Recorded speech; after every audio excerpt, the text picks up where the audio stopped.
Well, the trial of a socialite accused of hiring a hitman to kill her ex-husband resumes moments from now. Witnesses for the prosecution testifying that Pamela Phillips was desperate for cash to fund her very lavish lifestyle. Phillips's former husband, Gary Triano, was killed in a Tucson car bombing back in 1996.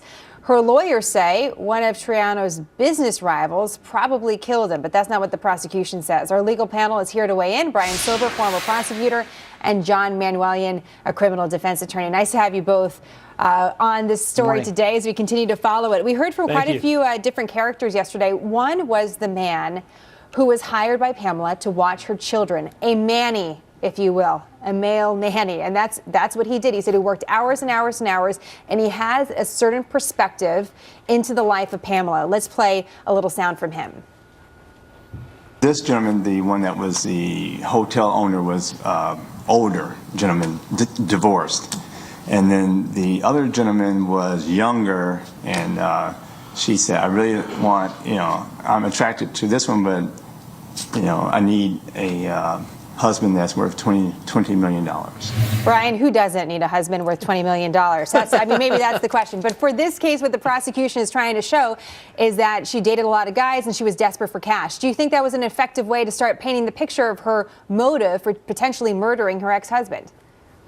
It's definitely a great start, but the question is what's going to follow? And when I analyze the facts of this case, at least what's reported in the media, it sounds like the prosecution's going to have a problem because there's nothing to tie the gap between something that arouses a lot of suspicion and probably gives her a great motive to do something and then actually proves that she did it. This is not a case with DNA. It's not a case with fingerprints. It's not a case with a confession. There's no independent eyewitness. It's all about these circumstances that suggest she might have a motive to kill. But I'm just not seeing that next thing that has to follow. John, one of the things that we should talk about, though, is the man that was convicted of killing Gary Triano, the ex-boyfriend of the woman that's on the screen now. Is that enough to make a connection in this case?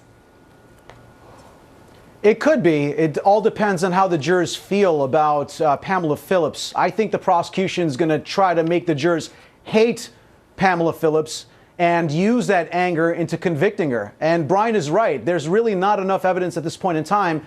Allegations and suspicions are not enough to convict Pamela. But if they use all the circumstantial evidence regarding the way the detonation went off, the relationship between her and Ronald Young, the fact that she was broke and she wanted to live that lavish lifestyle, it may be enough. But as a defense attorney, I would point out the fact that this is a very old case. The prosecutors and the investigators are trying to close this cold case, and they're jumping to conclusions based on the fact that she was paying a life insurance premium. And that alone doesn't mean that she had an intent to kill. If she wanted to kill her husband, she would have done it way, way before. And remember, Jenna, they do share 2 children. So the defense attorney's got to argue, why would she kill the husband of her children or the father of her children? Interesting. As John points out, Brian, it has been nearly 20 years since the death of this man. I'm just curious because both of you say, listen, this is going to be an uphill battle for the prosecution.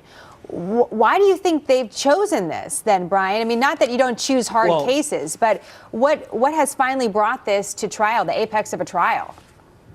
Well, I think there's 2 factors. Number one, I read somewhere that the trial was delayed because of her mental health condition. I don't know what the details are. I don't know if she went through a period of a lack of mental competency that you have to have for trial.